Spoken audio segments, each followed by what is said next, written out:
Tuluyan lang naputol ang ugnayang Marcos at Duterte sa ating politika ng sabihin ni former President Rodrigo Roa Duterte na isang adik si PBBM.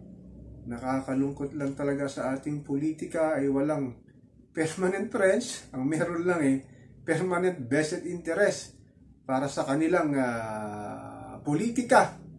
Yun lang sinabi ni PRRD na isa palang adik daw si PBBM. At bumelta naman ito at sinagot ni PBBM na isang adik daw si PRRD din daw. Gumagamit daw to ng fentanyl na isang nakaka-adik daw na painkiller. Pero sinabi naman ng mga kaalyado ng PRRD, ito lang daw anti-depressant lang para sa kanyang nararamdam sa kanyang katawan. Grabe na, no? Dating magkaalyado, lalo na nung tumakbo si PBBM ng Presidente ng Republika ng Pilipinas at si Inday Sara naman ng Vice Presidente ng Pilipinas at tinayo nila ang unity team. Pero makatapos lang na isang taon kalahati na panunungkulan ni PBBM, ito na, naglabasan na kanilang mga itinatagong baho sa kanilang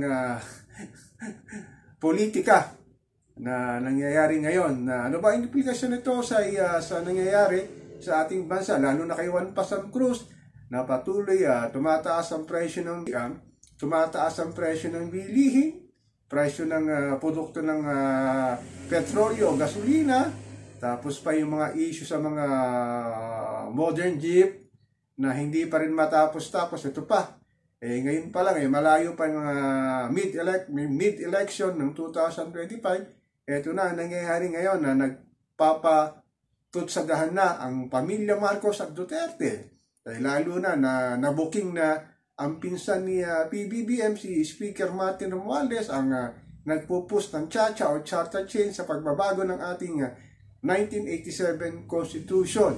Nagkasanga-sanga na rin din dahil daw pala may alam yata din daw si PBBM sa pagpunta rito ng ICC para hulihin si PRRD sa kanyang crime against humanity, sa kanyang panunungkulan laban sa drug wars, laban sa kanyang drug wars nung kanyang 6-year term, na sinasabi na may alam dito si PBBM, lalo na ang Speaker of the House na si Martin Romualdez. Ito na, nagkasiraan na, nagkalabasan ng kanya-kanyang bahaw sa politika.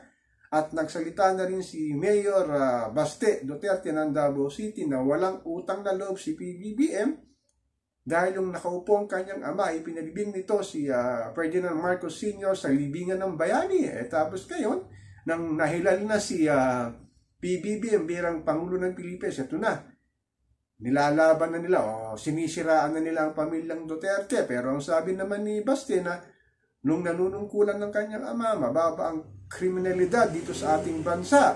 Pati ang mga drug addiction ay medyo nalimitahan at gumanda raw ang ating ekonomiya.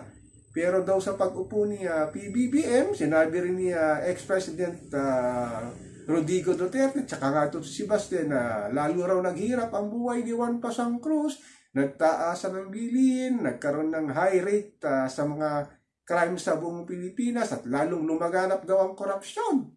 Nakakalungkot lang, no, na ang dating magkaalyado ngayon nagbabangayan sa politika. Malayo pa nga itong midterm 25 election. Ganito na ang sitwasyon sa ating bansa. Paano na lang kaya na ang ating pamumuhay siguro wala na mangyayari, lalong pataas ng bilihin, yung mayaman lalo yung mayaman, yung mahirap lalo naghihirap sa mga ginagawa ng namumuno sa ating bansa. So ano dapat natin gawin bilang naninirahan dito? Papabayaan ba natin ganito na lang? Sabi daw nila, makialam daw tayo. Paano tayo makikialam ang isang ordinaryong Juan Pasam Cruz lang sa mga nangyayari sa ating inang bayan? Kundi dapat ang namumuno rito, merong initiative na paunlarin ng ating bansa, ang ekonomiya. Doon si PBBM, kung nakulang na, parang wala daw nangyayari sa ating ekonomiya. Parang palabas-labas lang daw ng Pilipinas. Kagaya ngayon, lumabas na naman sa Vietnam. Sa susunod yata naman sa Berlin naman yata ang pupunta. Ako po si Papa Ken, patuloy tayo magbibiro ng mga mama-chat kung saan patutungo itong nangyaring pagtatalo o pagtitiwalag sa unity team ng pamilya Marcos at ng pamilya Duterte.